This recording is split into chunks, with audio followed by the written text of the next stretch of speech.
Hey everybody. I hope your week is going well. Happy hump day. I just got back from school. But I wanted to get on here because I'm just going to give like a mini review of Married to Medicine. I'm not even sure if I'm going to review it. Somebody did ask if I was going to do that in the comments. And honestly, it'll be up to the views and if y'all decide y'all like it. I know I won't be able to do them on Sunday nights just because after Potomac, I mean, I have to get ready to go to work, you know. Um, so anyway, I did watch it, but the reason why I watched it was because Phaedra came back on, and well, came back on Bravo, I guess, and I was just kind of interested to see what happened. But this episode, it gave. So anyway, so this is a review for Married to Medicine, Southern Sweet Tea, season 10, episode 1. Okay, so and I'm just gonna go through like some stuff briefly or whatever. So Heavenly and Dr. Jackie, they go to this opening for this store in Atlanta that's like a boutique. Because Atlanta don't have enough of those. So Heavenly is walking around in a cheap version, I don't care how much it costs, of Michael Jackson's Motown 25 jacket. Google it. Anyway, one of the things I have found, I started watching the show for a few seasons, okay? And because there was a lot of stuff that got on my fucking nerves. And among those things were Heavenly and Jackie's fake friendship, okay? Y'all remember how Heavenly kept going after Dr. Jackie when she first got on the show, and then again and again, and then started making her way around to being her friend? I don't think Heavenly's capable. Actually, and I'm using the word capable, not unwilling. Incapable of being a good friend to anybody. She's very judgmental. She doesn't know when to filter things. And I don't care what anybody says. People can say, oh, nobody's going to tell me what to think. No, nobody can tell you what to think. But you should have enough sense to not always say what you think. Period. Everything is not appropriate. Anyway, so I don't like Heavenly. Okay? And I actually loved her on season 2 when she first came in because she was saying a lot of shit that somebody needed to say. But after that, it just became obnoxious. So, and I also, y'all probably gonna be like, don't review this no more because I'm about to say something everybody ain't gonna like. I don't like Dr. Jackie either. I don't. I didn't like her from the gate. Okay, I think she is judgmental as hell, and she's gotten away with it. All under the name of class. Yeah, well, it's easy to look classy among people that fight at pool parties and shit. Like, and it comes up like the way she treated that woman who was overweight, who was plus size, and she was like Miss Georgia Plus. I will never forget that. And she was like in her face. She didn't have to do that. You could have just said congratulations and shut the fuck up. Okay?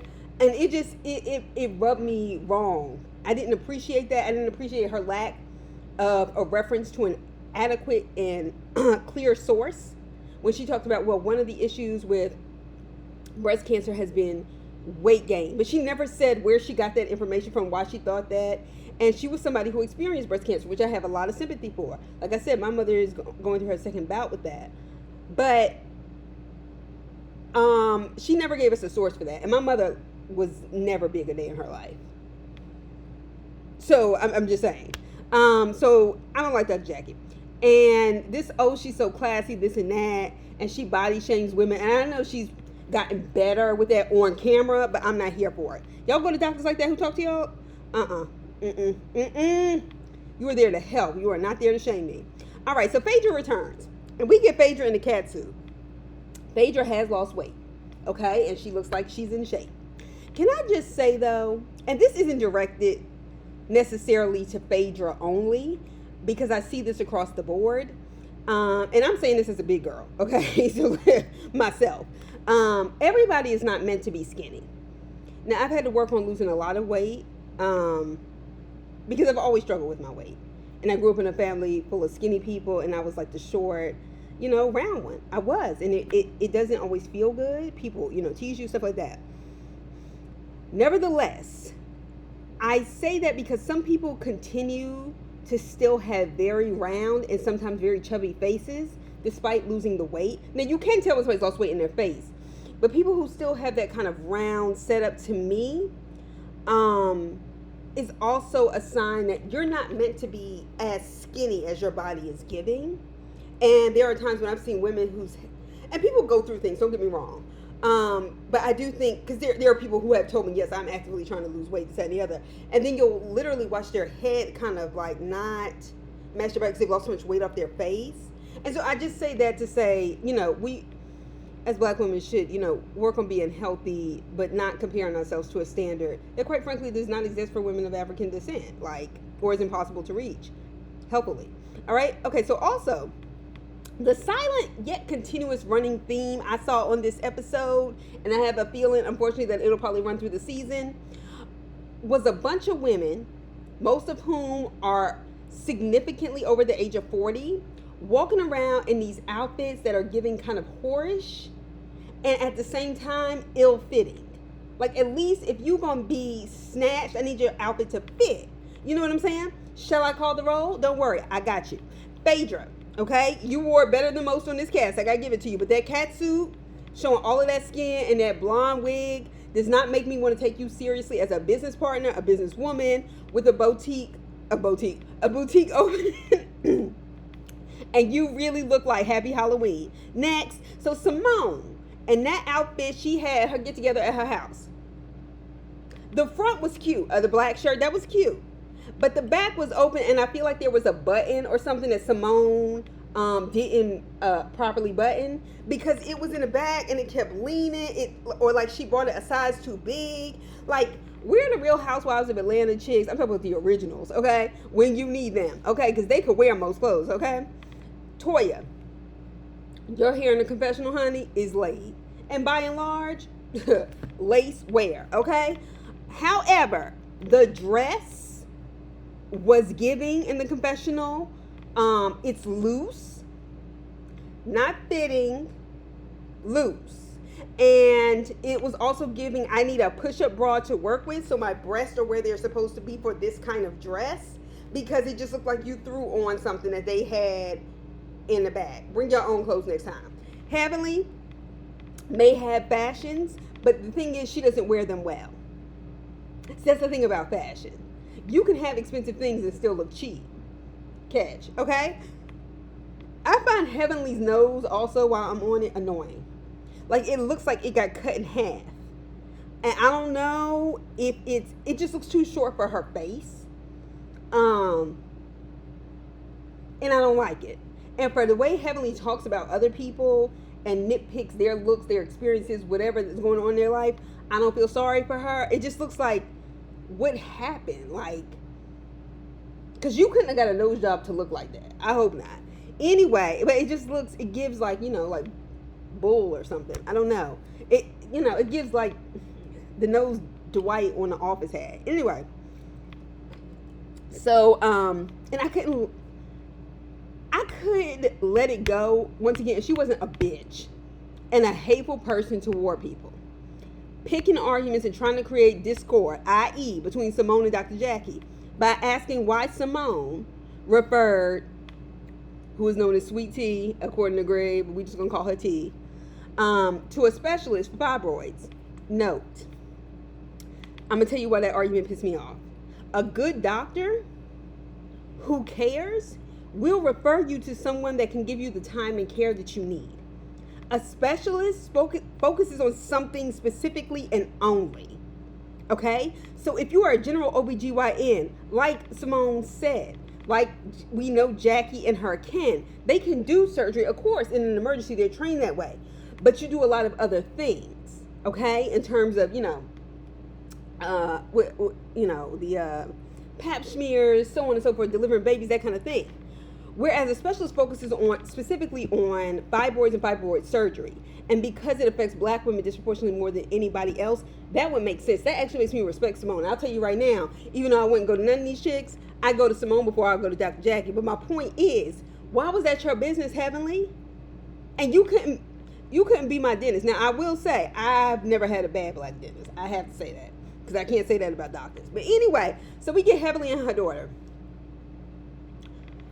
They show the flashbacks to Alora when she was little. And I'm going to tell you right now, that was one time I was just very annoyed.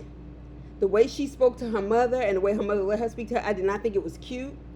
And I was like, why did y'all get on TV acting like this? Okay? And that little girl's mouth used to drive me crazy. And clearly she must have read all the comments all them years and tried to, keep off camera. It seemed like season 3 kind of pulled back a little bit, at least on camera. So she has grown up. She's going to FAMU. Fine. That's nice. But we don't care. Okay? Y'all could have left this out. A $2,000+ dress. something you're gonna wear once, and trust me, that kind of girl is gonna wear that dress only once. Okay, she is not gonna use it for coronation at the HBCU.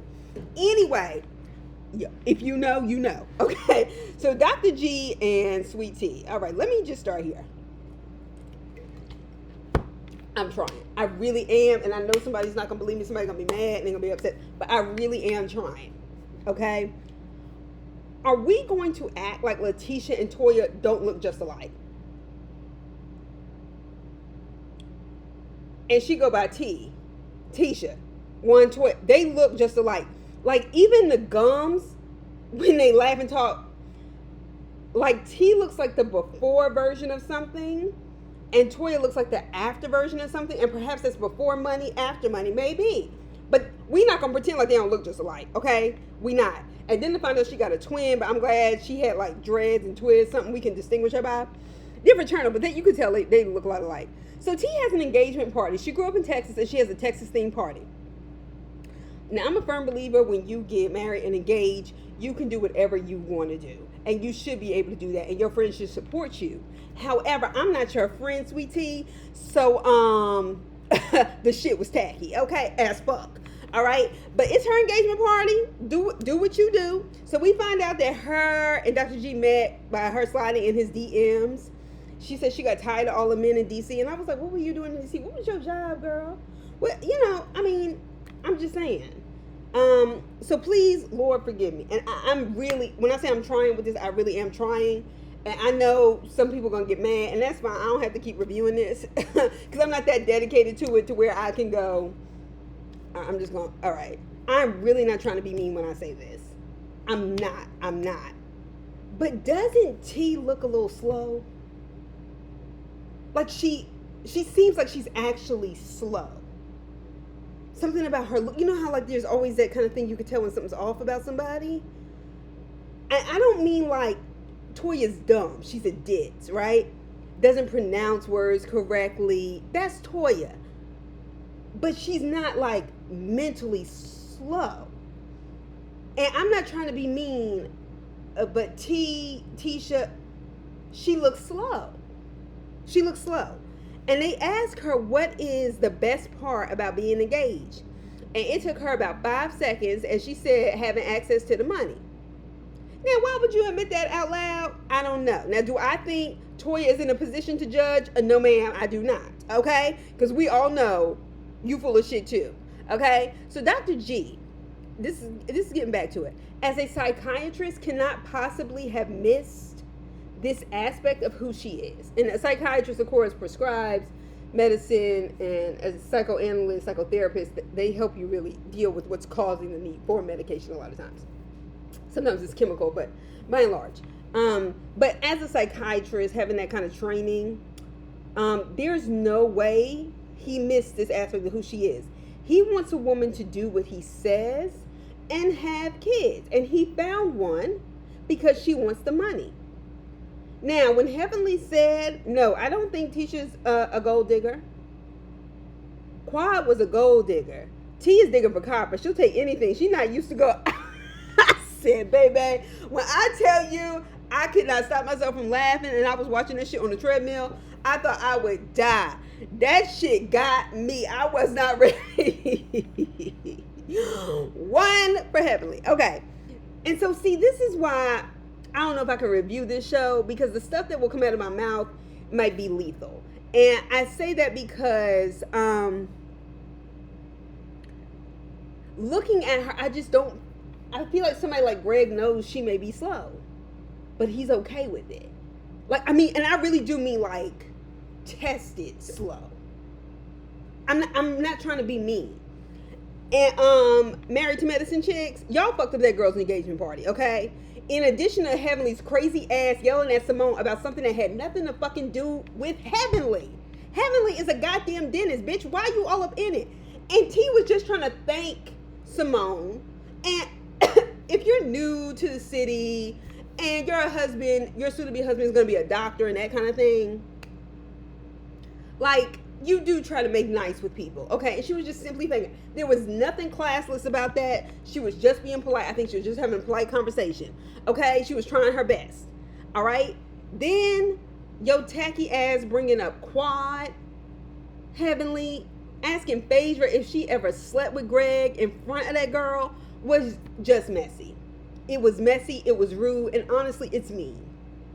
It's mean. Because nobody wants to be in that position.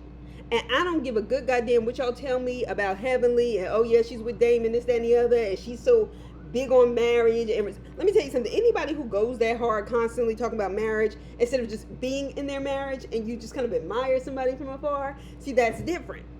But when you have to constantly say what you do, like, okay, I'm married, I have trouble, my husband wants me to stay home, but I have trouble with that. And she spent that whole second season doing that. I felt like that was bullshit. Now, I'm not saying that Damon may not have said that, but he was certainly not keeping her from doing it. And I feel like she was trying to create this situation to appear a certain way to black women. Like, see, I submit to my husband and we got all this money. Like, it just seems like bullshit. I don't believe it. And don't think I forgot that second season when they showed up to Mariah's little thing where she thought she was Beyonce or whatever. It don't matter. And she had that other man with her. And Simone was like, okay, is this Damon? Like, who is it? She never explained who this man was that was on camera with her. He didn't say, oh, I'm her brother or anything like that.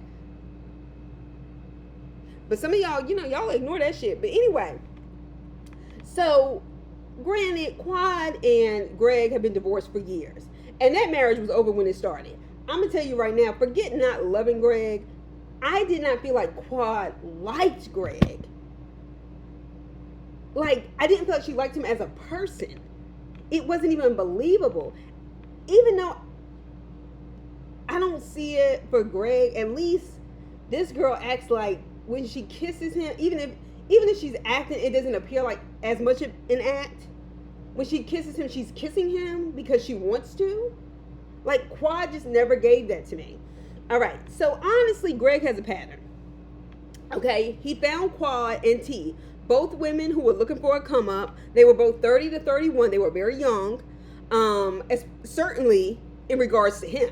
Okay, and when he's getting married, I think he wants someone that he can control, someone who will be what he wants them to be. And he's still weird, and it's hard to watch him try to show affection. He gives like that weird uncle vibe, like they don't do anything to you, but you don't really know them, and they showed up at a cookout, and they're like, oh, okay, like it just, okay. Anyway, so Quad, we already got the flash forward. Quad showing up at this girl's bachelorette party, I'm not here for it.